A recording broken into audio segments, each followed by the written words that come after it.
हिंदी में यूपीएससी की तैयारी से संबंधित प्रोग्राम्स को देखने के लिए सब्सक्राइब करें स्टडी IQ IAS हिंदी।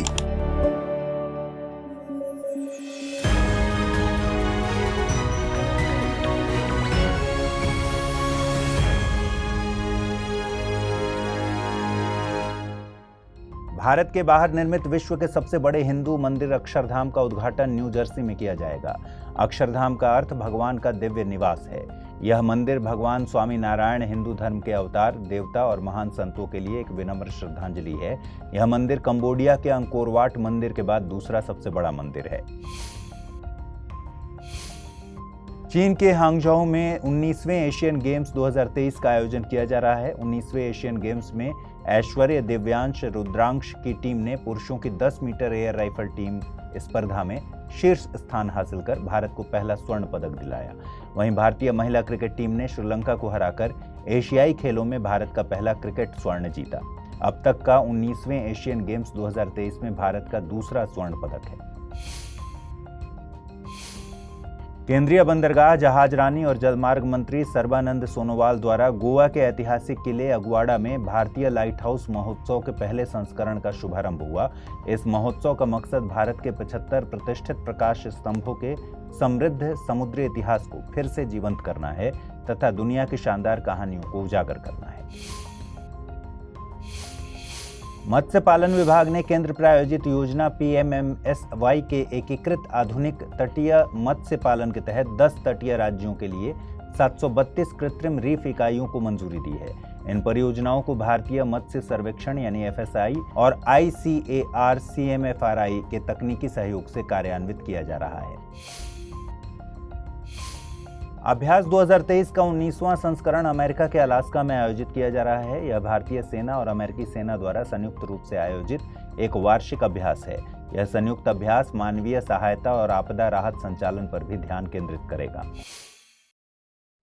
अपने जमाने की दिग्गज अभिनेत्री रही वहीदा रहमान को Dada Saheb Phalke life time achievement award के लिए चुना गया है। उन्हें यह पुरस्कार भारतीय सिनेमा में दिए गए बेहतरीन योगदान के लिए दिया जा रहा है।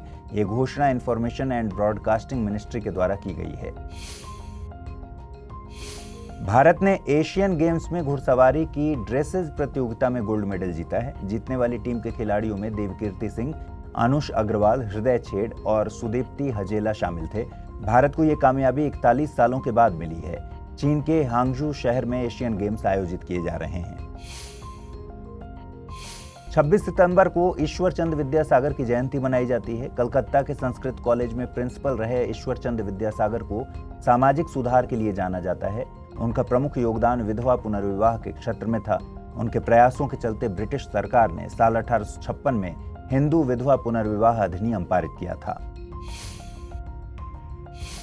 भारतीय कृषि वैज्ञानिक स्वाति नायक को नॉर्मन बोरलैग फील्ड अवार्ड 2023 के लिए चुना गया। वे इस पुरस्कार को हासिल करने वाली तीसरी भारतीय कृषि वैज्ञानिक हैं। यह पुरस्कार वर्ल्ड फूड प्राइज फाउंडेशन द्वारा डॉक्टर नॉर्मन बोरलॉग की याद में दिया जाता है।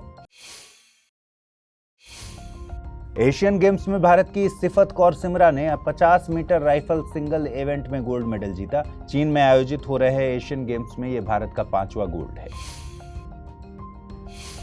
आज गूगल का 25वां स्थापना दिवस मनाया गया। गूगल इंक का आधिकारिक तौर पर गठन 27 सितंबर 1998 को हुआ था। इसकी स्थापना स्टैनफोर्ड यूनिवर्सिटी के 2 स्टूडेंट्स सर्गेई ब्रिन और लैरी पेज के द्वारा की गई थी। वर्तमान में इसके CEO भारतीय मूल के सुंदर पिचाई हैं।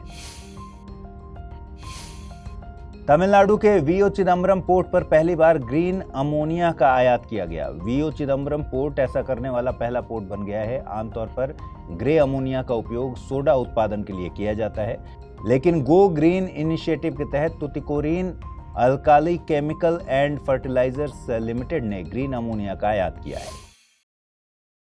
भारतीय हरित क्रांति के आर्किटेक्ट MS स्वामीनाथन का निधन हो गया। उनका जन्म तमिलनाडु के कुंभकोणम में 7 अगस्त 1925 को हुआ था। उन्होंने मैक्सिको के गेहूं के बीजों को पंजाब के घरेलू बीजों के साथ हाइब्रिड करके उच्च उत्पादकता वाले गेहूं के बीज तैयार किए थे।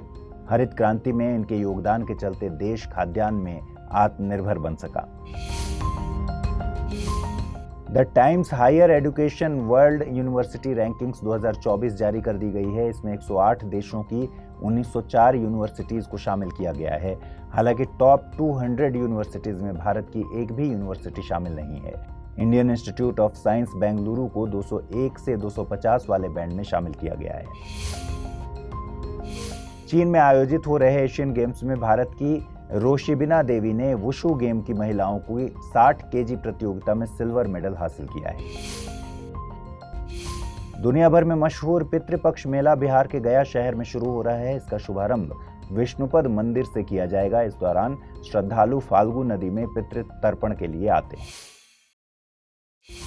रूपपुर न्यूक्लियर पावर प्लांट के लिए यूरेनियम की पहली कंसाइनमेंट बांग्लादेश पहुंच गई है। इस न्यूक्लियर पावर प्लांट के फ्यूल के लिए रूस और बांग्लादेश के बीच समझौता हुआ है।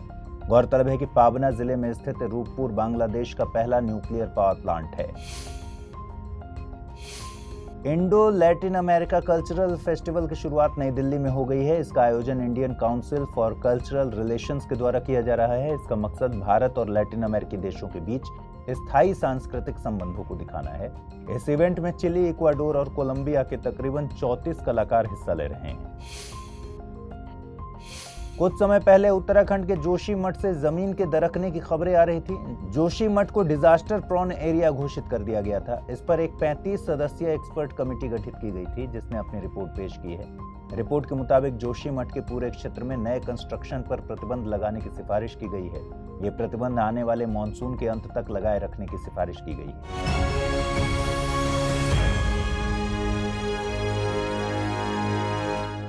हिंदी में यूपीएससी की तैयारी से संबंधित प्रोग्राम्स को देखने के लिए सब्सक्राइब करें स्टडी IQ IAS हिंदी।